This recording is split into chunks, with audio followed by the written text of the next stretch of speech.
안녕하세요. 사회교사 이동호입니다. 자, 이번 시간에는 새로운 단원으로 들어가도록 하겠습니다. 대단원 5단원 세계시장과 한국 경제에 대해서 알아보도록 하겠습니다. 자, 이번 단원 흐름도입니다. 크게 지금 1단원에서는요. 자, 무역 원료 무역 정책에 대해서 배울 것이고요. 그리고 환율의 결정과 변동 2단원, 그리고 3단원 국제 수지, 국제 수입과 지출은 어떻게 구성되었는지, 그리고 국제 경제 환경의 변화와 우리의 대응은 어떻게 되고 있는지를 이번 단원에서 알아보도록 하겠고요. 자, 이번 시간에는 이제 무역의 필요성과 원리에 대해서 알아보도록 하겠습니다. 자, 여러분들은 무역이 왜 생겨난다고 생각을 하시나요? 무역을 이제 교역이라고도 보통 표현을 하죠. 자, 그래서 국제 교역이, 그러니까 국제 무역이 왜 발생하느냐 한번 생각해 보시면 되게 명확하죠. 일단 나라마다 생산하는 게 다르죠.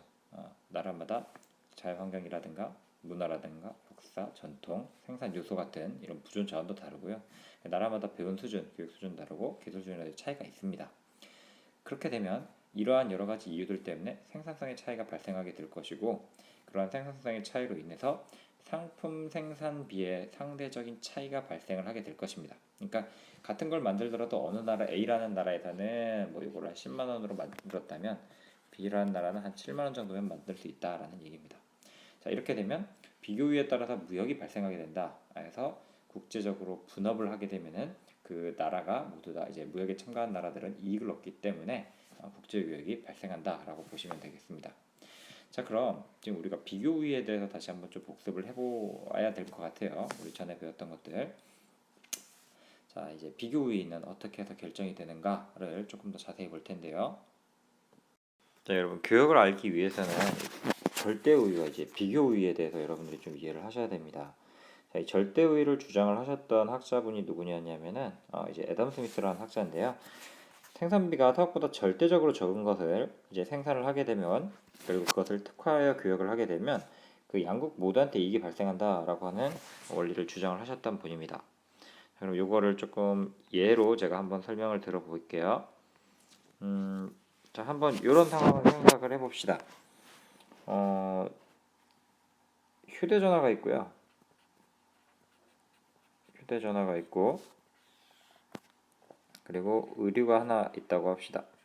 뭐 다른 것도 많이 생산할 수 있겠지만 이 두 개만 생산한다고 치면 각각 한 대씩을 생산을 하는데, 자, 나라를 한번 좀 구분을 해봅시다. 자, 우리나라 삼성이 있고, 자, 여기 미국이 있습니다. 자, 우리나라 삼성 같은 경우에는 자, 이 하나를 만드는데 핸드폰 하나를 만드는데 4명의 인력이 좀 필요하다고 하네요. 자, 근데 미국 같은 경우에는 8명이 또 필요하다고 하네요. 근데 한국에서는 의류 하나를 만드는데 몇 명이 필요한가? 6명이 또 필요하대요. 근데 미국은 기술이라서 한 2명이면 된다고 하네요. 그럼 한번 요거를 가정을 해봅시다. 그러면은 자, 교역 전에 같은 경우에는 자, 이게 두 나라가 이제 교역을 하고 있지 않다라고 가정을 해보면, 교역 전의 상황 같은 경우에는 자, 한국은 휴대전화랑 의류를 각각 하나씩 생산을 하고 있는 거죠. 자, 그래서 이 휴대전화랑 의류를 생산하는 데 들어가는 수고로움은 자, 이 4명과 6명 해서 총 10명의 노동력이 이제 투입이 되고 있는 겁니다. 자, 그리고 교역전에 미국 같은 경우에는 여기 휴대전화 하는데 8명, 휴대전화 하나랑 이제 그거 저기 의류 2명을 하게 되면 총 10명의 수고로움을 지금 가지고 있는데요. 자, 근데 자, 특화라는 말이 뭐냐 하면은 그러니까 유리한 거예요, 유리한 거. 생각을 해봅시다. 그럼 휴대전화 한 대를 만드는데 한국은 4명이면 좋게요. 근데 미국은 8명이 있어야 되잖아요. 그죠? 자, 다음. 자, 의류 하나를 만드는데 한국은 6명이 필요하지만 미국은 2명이면 된대요. 자, 지금 이렇게 동그라미 친 한국 같은 경우에는 휴대전화를 만드는 게 더 유리할 것이고, 삼성에서. 그다음에 미국 같은 경우에는 의류를 만드는 게 더 유리할 것입니다. 자, 그러면은 특화를 하게 되면 어떻게 되느냐? 자, 특화를 했다고 칩시다. 자, 특화를 하게 되면은 자, 한국은 이제 뭐를 집중해서 만들까요? 자, 이제 휴대전화를 만들겠죠. 휴대전화를 기존에 한 대만 만들던 거를 이제 2대를 만들겠죠. 자, 근데 이 휴대전화를 2대 만들면도 불구하고 인원은 몇 명이 들어가는 건가요? 8명만 들어가면 되죠.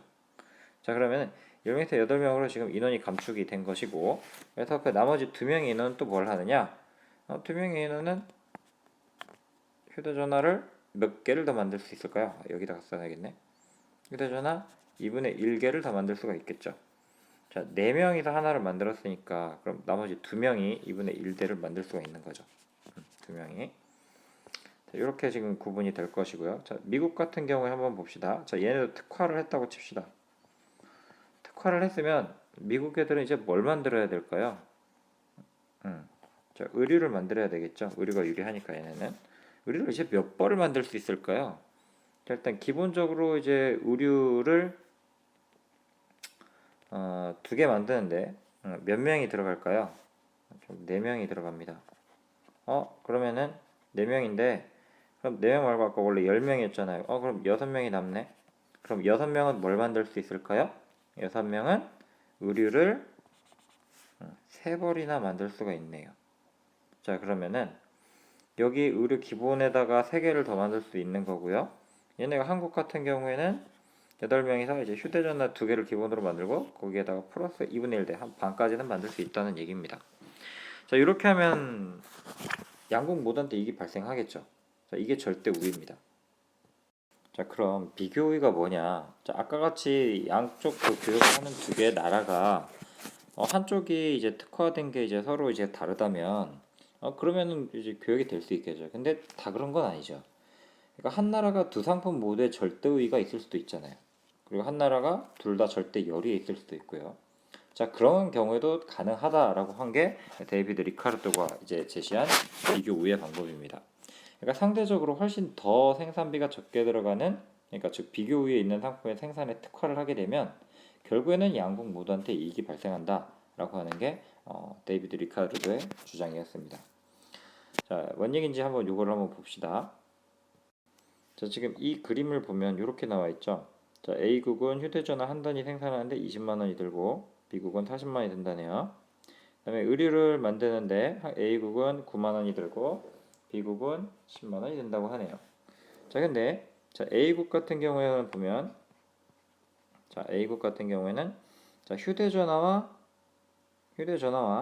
그리고 의류가 B국보다 절대 우위에 있죠. 왜냐하면 20만 원만 내면은 얘네는 만들고 얘네 9만 원만 내면 만들 거니까, 그러니까 둘 다 휴대전화나 의류나 둘 다 절대 우위에 있습니다. A국 절대 우위에 있고요. 자, 그래서 생산비가 굉장히 적게 된다라는 장점이 있는데, 자, 근데 휴대전화의 생산비 격차가 좀 커서 의류의 생산비 격차보다 좀 더 많이 큽니다. 근데 그러니까 무슨 얘기냐 하면 A국은 휴대전화 하나 만드는데 미국보다 20만 원이 더 이제 격차가 나고 있고, 자, 여기 같은 경우에는 1만 원만 격차가 나고 있네요. 즉 40만 원의 반이니까 얘는 지금 몇 프로가 좀 앞서고 있는 걸까요? 자, 생산비 격차가 얘는 50%가 나는 거고, 그럼 이거는 뭐 10에서 9니까 뭐 10% 이제 차이가 나는 거겠죠. 자, 그러면은 이때 A국은 뭘 하는 게 좋으냐? A국은 결국에는 50%더 싼 뭐를 해야 된다? 휴대전화를 해야 된다. 휴대전화 상품에 특화를 하셔야 되고요. 그럼 이제 B 입장을 보도록 합시다. B국. 자, B국은 자, 휴대전화나 아니면은 저기 의류도 둘 다 A국에 비해서 절대 열의에 있습니다. B국은 절대 열의에 있는 거죠. 자, 열등한 거죠, 지금. 2개 다. 자, 그러면 놓아야 되느냐? 그게 아니고, 자, 의류비 생산 격차를 한번 봅시다. 생산 격차는 얘는 1만 원밖에 안 되죠. 근데 여기 같은 경우에는 20만 원이나 나죠. 자, 즉 의류의 생산비 이제 격차가 휴대전화보다 더 낮은 금액이기 때문에 얘네는 미국 같은 경우는 여기에다가 투자를 하셔야 된다. 그리고 자, 그러면은 결론은 A국은 휴대전화에 특화를 하고 B국은 의류에다가 특화를 하게 되면 양국 모두한테 유리하다라고 하는 게 이게 데이비드 리카르도의 비교 이론이었습니다. 자, 지금까지 이제 생산비가 더 적게 드는 국가, 그러니까 즉 생산의 기회비용이 작은 나라가 생산을 하는 거를 이제 봤다면 생산 가능성으로 설명을 해보도록 할게요. 생산 가능 곡선은 크게 두 가지 정도 이제 전제를 일단 하셔야 됩니다. 일단 동일 노동 투입량이 있다라는 점, 그러니까 똑같이 들어가는 게요. 일하는 건 똑같이 들어가고 사람이랑 x제와 y제 이렇게 두 가지만 생산합니다. 그래서 y축으로 뭐 y제, x제. 그럼 이걸 읽는 방법은 어떻게 되냐면 여기 48 같은 경우에는 자, 모든 생산 요소를 동일 노동 투입량들을 다 여기다가 이제 A국은 x제에다가 투자를 한 거예요. 그래서 y는 하나도 생산 안 하고 x제만 최대한 생산했을 때 A국에서는 48개를 생산할 수 있다 이 얘기고요. 자, y제 같은 경우는 여기 요점임 같은 경우에는 x제 하나도 생산하지 않고 열심히 y제만 생산을 하면 이때는 이제 y제가 24개까지 생산이 될 수 있다. 자, 지금 요 얘기입니다. 자, 그러면은 자, 무역 이전의 상황을 하나 점검을 해보면 저 요점이에요. A국은. 그러니까 무슨 얘기냐면 무역 이전에는 X제 24개 생산을 하고 Y제 12개를 생산했다는 얘기입니다.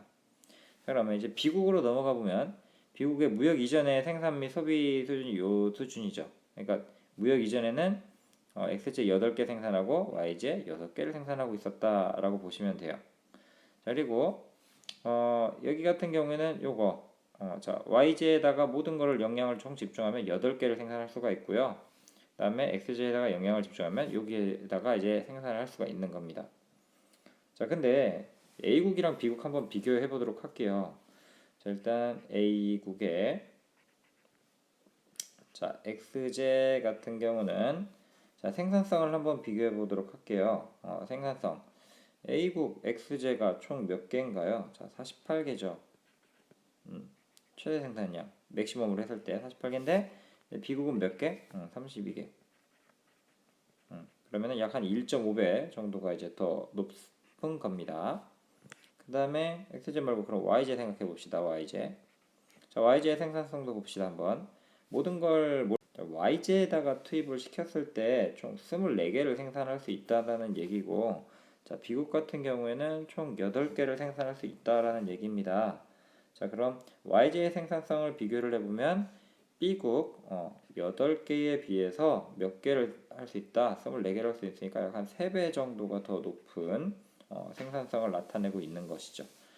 자, 그럼 여기 3배가 더 높네요. 다음 저 B국 보면